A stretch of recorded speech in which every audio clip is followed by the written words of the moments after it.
Assalamualaikum warahmatullahi wabarakatuh. Perkenalkan, nama saya Fitri Purbaningrum, NIM 3421158. Di video kali ini saya akan menjawab soal UTS Filsafat Islam kelas A tentang hakikat, cara mendapatkan manfaat, dan hubungan antara ilmu, agama, dan media massa.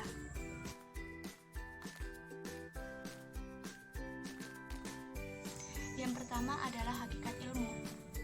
Dalam perspektif bahasa Indonesia, ilmu adalah pengetahuan tentang bidang tertentu yang dibuat secara sistematis guna untuk menyelidiki, mengetahui, dan meningkatkan kemampuan manusia. Nah, seperti yang pepatah katakan bahwasanya adab itu di atas ilmu, maka untuk mendapatkan ilmu yang bermanfaat, seseorang itu harus bisa menghiasi dirinya dengan adab agar ia bisa mendapatkan ilmu yang dia inginkan. Menurut Imam Syafi'i sendiri, syarat untuk menuntut ilmu itu ada 6. Yang pertama kecerdasan, tekad yang kuat, kesanggupan, bekal yang cukup, kedekatan dengan guru, dan yang terakhir adalah waktu yang lama. Nah, manfaat ilmu sendiri. Ilmu merupakan sumber pengetahuan akan kebenaran yang dipercaya bisa membantu setiap manusia menuju ke surga. Nah, surga sendiri merupakan sesuatu yang diidam-idamkan oleh setiap manusia. Maka dari hal ini dapat dilihat bahwasanya manfaat ilmu itu sangat besar.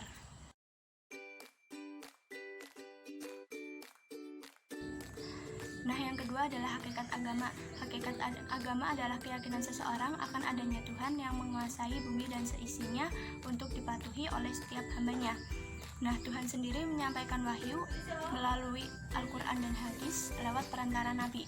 Dan kedudukan agama sendiri adalah sebagai pedoman dalam kehidupan manusia sehari-hari. Agama didapat dari keyakinan yang sudah tertanam oleh orang-orang terdahulu di dalam hatinya. Nah, manfaat dari agama sendiri, agama itu memberikan kemaslahatan, ketenangan, dan memberikan petunjuk di dalam hidup seseorang. Tanpa agama, seseorang itu bisa terombang-ambing, tidak memiliki arah tujuan hidup yang jelas.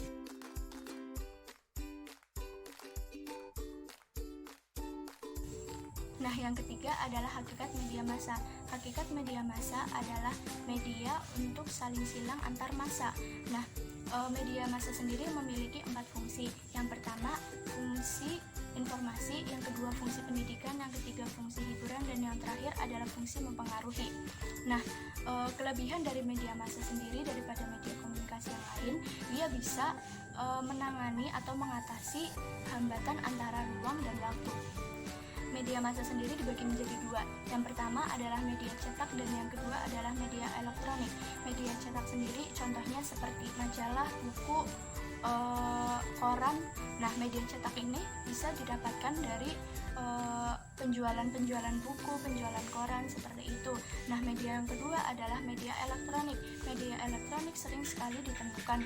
Bahkan gadget atau handphone pun itu bisa menjadi media informasi elektronik terkini, karena gadget sekarang bisa menghasilkan, bisa memberikan informasi melalui konten berupa YouTube, Instagram, Twitter, seperti itu. Nah, untuk manfaat media massa sendiri memiliki banyak sekali manfaat. Salah satunya, yang pertama, media massa itu sebagai sarana informasi. Informasi terkini itu sering sekali muncul dengan mudahnya di dalam media massa. Yang kedua adalah sebagai sarana pendidikan. Sarana pendidikan media massa itu bisa kita gunakan untuk mencari ilmu pengetahuan. Yang ketiga ada sebagai hiburan, dan yang keempat, media massa sebagai media sosialisasi.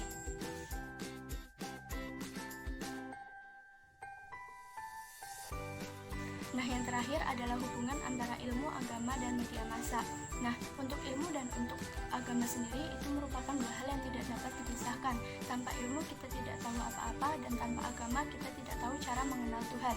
Tanpa 2 hal ini, hidup kita sebagai manusia akan terbengkelai.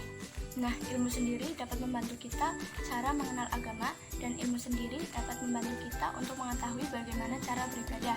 Untuk media massa sendiri, media massa dapat kita gunakan sebagai sarana untuk menyebarluaskan ilmu dan agama kepada sesama manusia. Nah, jadi di sini dapat terlihat jelas bahwasanya hubungan antara ketiganya itu adalah sesuatu yang sangat penting dan tidak dapat terpisahkan. jawaban tentang filsafat Islam dari saya. Mohon maaf